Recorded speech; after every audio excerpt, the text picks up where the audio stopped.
we there yet? Are we there yet? Are we there yet? If the destination is a 2% inflation rate, the answer is no. We're not even close. There has been a number of data items released this past week, and unfortunately, they don't support the idea that we are even approaching the idea of a 2% inflation rate. We got a report on the Consumer Price Index. There was some improvement there, but over the last 12 months, the CPI has increased an average of 2.7%. That's a long way from 2%. The personal consumption expenditure survey, which the Fed likes, that's their favorite gauge apparently, over the last 12 months, that has been 2.8%. And then more recently, the headline grabber this past week was a sharp increase in the producer price index, the PPI. And that's basically wholesale prices, which ultimately will be reflected in consumer prices. And that jumped considerably. And for the last 12 months, that was well over 2%. PPI went up 3.3%. So there is no one good measure of inflation. And it's important to keep in mind that all of these are samples. This is not a census. So there's always going to be sampling error. And by their nature, these indices do tend to fluctuate from month to month. But bottom line is, we are not close to a 2% rate of inflation. This is important because in another 4 weeks, the Federal Open Market Committee, which decides on the federal funds rate, is going to be meeting again. And there's been a lot of press, a lot of speculation that this time, after since last December, 9 months, they may finally do something. But it's hard to see what the justification might be. There's a lot of pressure on this, and the current federal funds rate is 4.25% to 4.5%, and there's some speculation that the rates could be lowered by 25 basis points or 50 basis points. Now, when they say a basis point is 0.1%. Our percentages are calculated on a decimal basis, just like our dollar is on a decimal basis. So if a dollar is 1%, a penny is 0.1%. So when they talk about 25 basis points, it's a quarter of a point, quarter of an interest rate point. Or if they say 50 basis points, it's a half a point, half an interest rate. Just what kind of an impact that would make on the economy, there's as many guesses on this as there are economists, but it's widely wanted, and it would be interesting if this is what does happen, because the inflation data so far don't really support this. But let's assume for a moment, what if the Federal Open Market Committee did decide in 4 weeks from now to lower interest rates? What conclusions might we draw from that? So the conclusions that we could develop from an interest rate deduction, if indeed it does take place, number one, the Federal Reserve is yielding to political pressure. Well, there's no doubt that there's been political pressure to lower rates. President Trump has made no bones about this. He very much is in favor of lower interest rates, as are other people, particularly in the housing industry and the real estate fields, because it's widely believed that interest rates would respond favorably to a lower Fed funds rate. Need to point out that the front page of the Wall Street Journal on Friday had an article that mortgage rates have been easing and are now the lowest they've been in several months, despite the fact that the Fed has not lowered the discount rate or the federal funds rate. So it shows that there are market forces in operation that influence interest rates besides just what the Federal Reserve does. But nonetheless, the Federal Reserve is yielding to political pressure. I don't think that's going to be the case. I hope that's not the case. But there's no doubt about it. There's been a lot of speculation on this point. Chairman Powell is going to be speaking later this week at the annual gathering at Jackson Hole.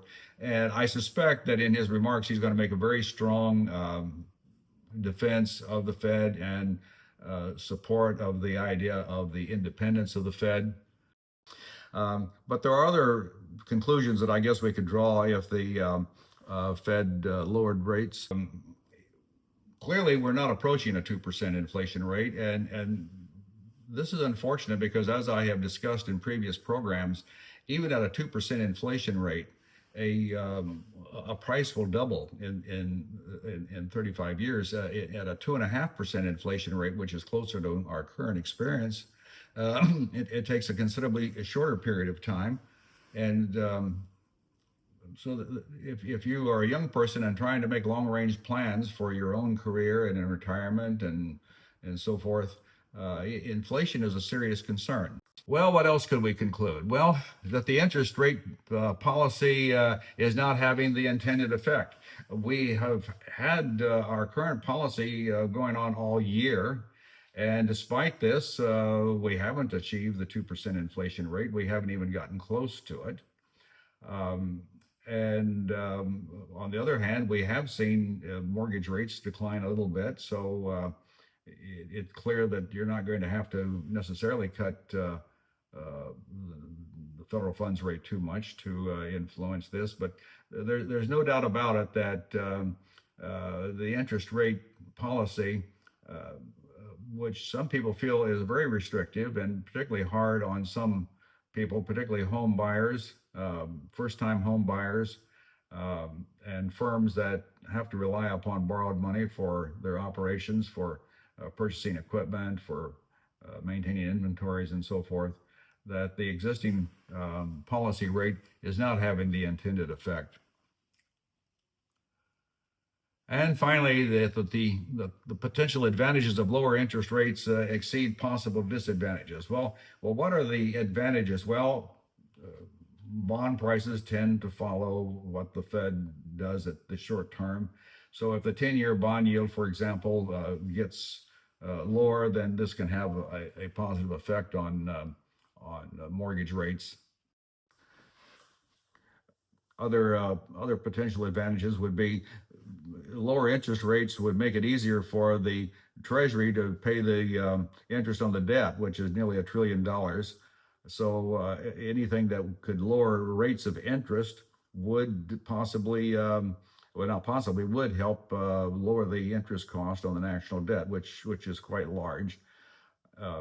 That's not going to be a panacea by any means, but there would be some help there. It's interesting to point out that very often the dollar, the exchange rate of the dollar, is geared to interest rates. And I would expect that if interest rates, particularly at the short end, if they are lowered, we might see more downward pressure on the exchange rate of the dollar. Now, what does that mean? Well, if the purchasing power of the dollar declines relative to, say, other currencies, then imports would go up in price.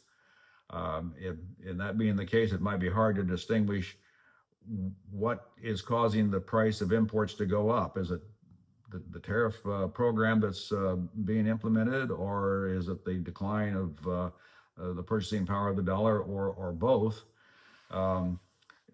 If you're planning any trips to Europe or any place else and think that you may need exchange, foreign exchange, it may be a good time now to buy that. I'm planning to do that.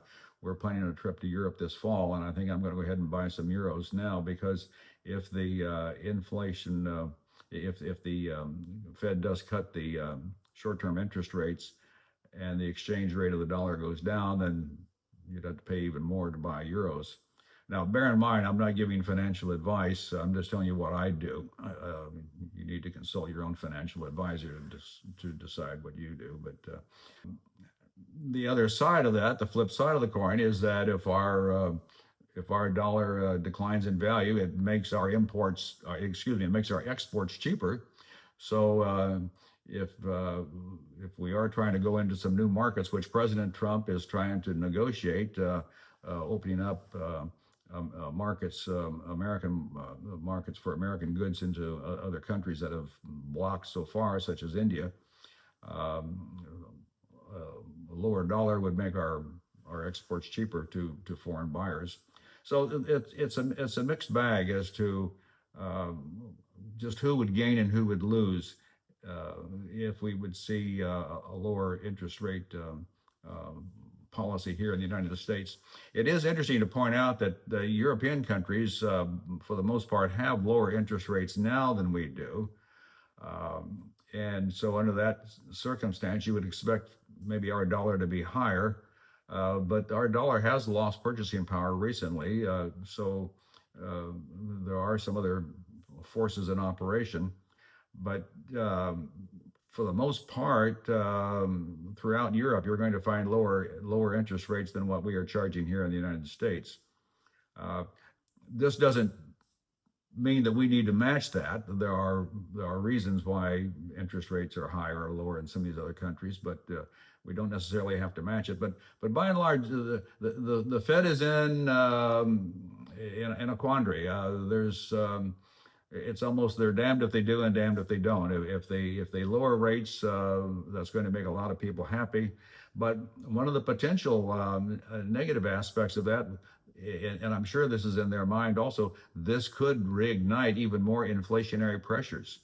So do we lower rates to make mortgages lower, or at the same time do we also ignite possible inflationary pressures in the economy? It's a dilemma, to be sure. And this raises the questions, what does cause inflation? What are the effects? I'm going to be addressing this a little bit more in future programs. In the past, I've indicated that some notable economists like Milton Friedman believe that inflation is always a monetary phenomenon, everywhere and always a monetary phenomenon, which means too much money chasing too few goods. But in any event, we are in a transition phase here in the economy where we are going to be seeing some changes as a result of trade policies and changes as a result of monetary policy. It's rather clear that whether they do anything in September or not, but before the year is out, the Federal Reserve is very likely to make some changes in interest rate policies.